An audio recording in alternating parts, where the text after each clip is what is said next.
My fellow Americans, do you ever wonder what the hell is wrong with our country?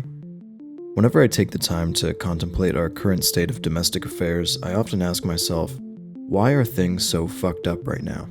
Lately, we've been so inundated with chaos that it feels like we're approaching a social collapse. 2020 was the most obvious example of this, a year that we'll likely scorn for the rest of our lifetimes ad nauseum. But for example's sake, let's consider the last 5 years. Since 2016, we've had over 1,800 mass shootings. We've had numerous record-breaking natural disasters. We've seen a global pandemic that's killed over 500,000 people in the US alone and has resulted in the worst economic crash since the Great Depression. We've seen race relations implode, resulting in riots in over 40 states and an egregious level of state violence against protesters in response. We've had what will likely be remembered as 2 of the worst presidential elections in our country's history. And finally, we witnessed an attempted insurrection on our capital. I think that's pretty awful. And what's even worse is that throughout all of this turmoil, we can hardly say that we've done anything to resolve any of these problems. I mean, COVID is the issue we've probably handled the best, considering the fact that the vaccine rollout is finally getting somewhere. Now let that sink in for a moment. As far as progress goes, COVID is the best we've done. To say the least, I think we've been a collective disgrace. Obviously, the reasons why we've failed so miserably in addressing our problems is our politics. It's the common denominator for all of these issues. We are an extremely divided country. We politicize nearly every issue, from the most insignificant to the most consequential. And this makes it next to impossible to get anything done because we can't seem to agree on anything. But this realization just begs the question, why are we so politically divided? Now, the true answer is surely incredibly complex and requires knowledge of history, economics, biology, psychology, sociology. Essentially, the cause of our debilitating political culture is more like a long chain of interlocking causes, with one affecting the next. But despite this dreary introduction, I'm actually somewhat of an optimist. I think we could do something to remedy this causal chain. There's certainly not one single magical solution that will make all of these issues go away tomorrow, but I do think we can make progress by incrementally dismantling the chain at its weakest links. And I think a good place to start will be with what I call the information link. Being a part of our chain of causes, the information link encompasses the kind of information that ultimately contributes to our political dysfunction. People seem to have an insatiable desire to consume information. We're constantly stimulating ourselves with audio, visuals, text. Artistic information, like movies, music, and novels, might be the first thing that comes to mind when you think of the types of information we consume most. But in fact, information relating to current events, in other words, journalistic information, dominates our information space. For example, in 2020, Fox News and CNN were the 2 highest rated cable TV networks amongst adults, and the top 10 most watched cable programs were all on Fox and MSNBC. News and media is the second leading category of website viewership behind social networking sites, which themselves increasingly act as news dissemination platforms, as evidenced by recent research from Pew that shows 71% of Americans using social media as a source of news. So news is arguably the most consumed form of information, and this makes sense. The news is where people go to get information about the world around them, and this isn't new. However, the business model that dominates the news industry is. Most conventional news media networks and social media platforms, which we'll continually refer to as mass media, utilize a revenue model that relies on their audience's attention above all else. On TV, news networks generate most of their revenue by running ads, so the more viewers a network has, the more they can charge advertisers for airtime because they're able to show those ads to more people. Social media platforms do something similar, with advertisers paying the platform per view. So, like on television, their revenue is directly tied to how many people they can show ads to, as well as how many ads they can show each person. These business models are essentially the same in that they both treat attention as a scarce and valuable resource, which incentivizes TV networks and social media platforms alike to try and maximize the amount of time people spend paying attention to their platforms. But the problem lies in the fact that the way these mass media companies maximize audience attention is by creating outrage. The information you see on your social media feed is curated by algorithms with one goal: keeping you engaged on the platform. Social media engagement is defined as likes, clicks, comments, and shares on posted material, and these indicators tell algorithms which content is most likely to keep a user's attention, Thus, the algorithms that run your feed are intentionally showing you the most engaging content in order to hold your attention for as long as possible. And it just so happens that content that provokes anger and outrage is the most engaging type of material. Recent studies have shown that people are more likely to engage with online content that makes them angry. For example, if you see someone on your Facebook feed sharing a post that espouses a political view that you find idiotic, you're more likely to comment on their post telling them how big of a moron they are than you are to comment something kind on a post that doesn't trigger you in that way.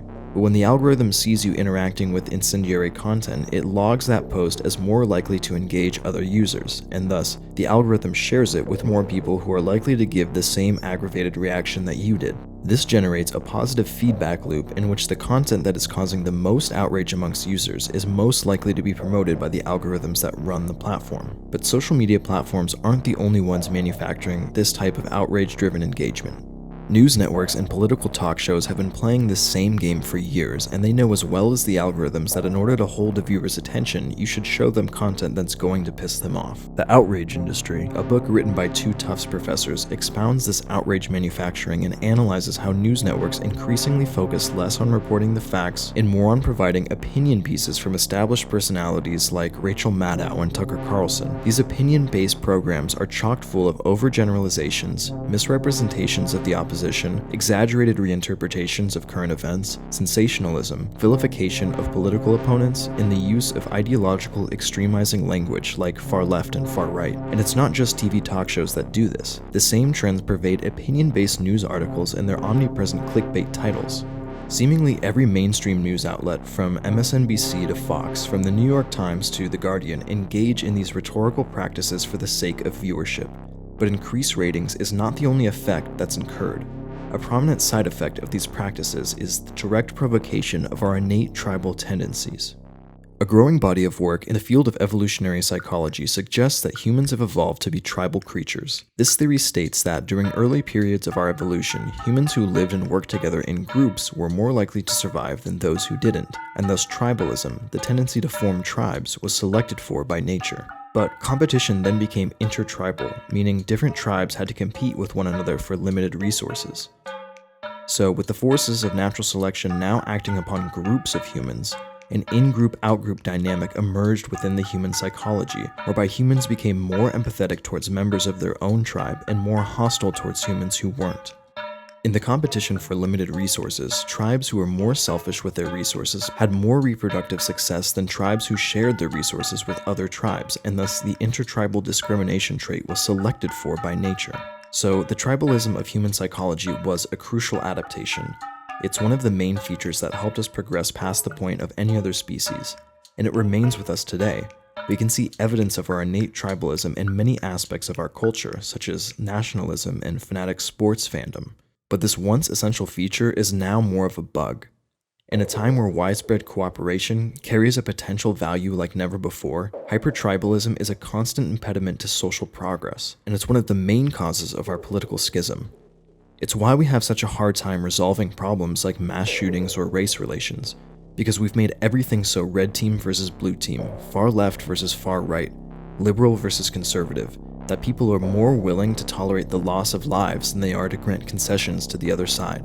And the news we're watching, the information we're constantly consuming and spreading, is directly amplifying this problem. Mass media hasn't caused our political tribalism, but it's definitely making the issue worse. Outrage manufacturing has turned the political playing field into an all-or-nothing, zero-sum game, a one-side against the other battle to the bitter end. Outrage has become so widespread that it's come to dominate nearly the entire media industry, even encroaching upon some institutions that don't rely so heavily on ad-based revenue. The New York Times, for example, which employs a business model that relies more on subscriptions than it does running ads, has become just as tribal as any other mainstream outlet because we've gotten to a point where all people seem to care about is having their beliefs validated. They want to hear how their side is right and the other side is wrong, and that they're good people for belonging to the right team. But sadly, we become trapped in a vicious cycle where our tribal circuits are constantly being aggravated. Within our mass media institutions, there exists a stark conflict of interest between the ethical responsibilities of journalism and the financial responsibilities of running a for-profit business. On one hand, journalists are supposed to adhere to a code of conduct to ensure that information is reported accurately, without bias, and in a way that minimizes harm. On the other hand, business executives that run media platforms are supposed to try and maximize their revenue for their shareholders. Increasingly, mass media institutions have abandoned their ethical principles, such as the minimization of harm, in favor of profit maximization. Virtually every mainstream source of news has become overrun with inflammatory clickbait that just fans the flames of our crumbling culture. By and large, mainstream news networks are killing journalism and replacing it with outrage pornography. In a race to see who can garner the largest amount of the public's attention, mass media networks are intentionally provoking outrage and tearing apart our social fabric in the process. So the bottom line is that we're all getting played for profit. Amongst the many links that constitute the chain of causes that produces our political hell, I think the information link is actually one of the easiest ones to break. We're most likely not going to be able to change our tribal nature. However, I do think that we could see significant progress in our politics if we can eradicate outrage media. Outrage manufacturing is not new. Many have studied it over the past decade or so, but nothing has really been done about it. And outside of academic circles, people are hardly aware that this is even going on. So I think the best place to start in addressing this issue is by drawing more attention to it and exposing it for what it is. There are many potential solutions to this problem, such as carefully crafted regulations and free market ingenuity. A reinstatement and improvement upon the fairness doctrine, for example, may help. However, I think that a grassroots movement led by the people could be the quickest and most effective catalyst in inciting some meaningful change. Once the public becomes aware of what's really going on, then we can begin to place pressure on our mass media institutions to abandon their sinister practices. But in order to truly force their hands, an affront that targets both the social and economic status of these bad actors must be executed. In recent years, we've seen some really successful social movements start on the internet. The internet has essentially become our social credit system, and it allows activists to influence individuals and institutions alike by threatening their status amongst the public. So one such way to combat outrage manufacturing would be to tarnish the reputations of these manufacturing firms by creating virtual campaigns that expose their maliciousness. As far as inflicting economic pain on these bad actors goes, a coordinated action against mass media networks is necessary. If we can convince people to stop watching networks like Fox, CNN, and MSNBC, as well as stop spending so much time on platforms like Facebook and Instagram, their ad revenue would suffer a severe hit, and they would likely be sufficiently motivated to change their attention-attracting strategies. Something that I think is important is to take individual responsibility for the information that we consume and spread, and encourage others to do the same. Think of it like managing a healthy diet, except it's your mind that's concerned, as well as our social fabric, instead of your own body. At this point, mass media firms cannot be trusted as legitimate sources of information. If this is where you get your politics from, you're likely a member of a political cult, whether you realize it or not. It may be hard to accept this, but it's the truth. You're in an echo chamber, and you must get out. So to remedy this, I recommend adopting your most skeptical and cynical demeanor and seeking out new sources of independent journalism. There are still a few true journalists out there scattered amongst the outrage moguls, and we need to turn our attention to them instead. Thank you for watching. I hope you found some value in this video. If you want to see more content like this, make sure you subscribe. And lastly, I suggest sharing this video with a few people who you think could benefit from this information. By making incremental progress on these issues, I think we can have some hope for a better future.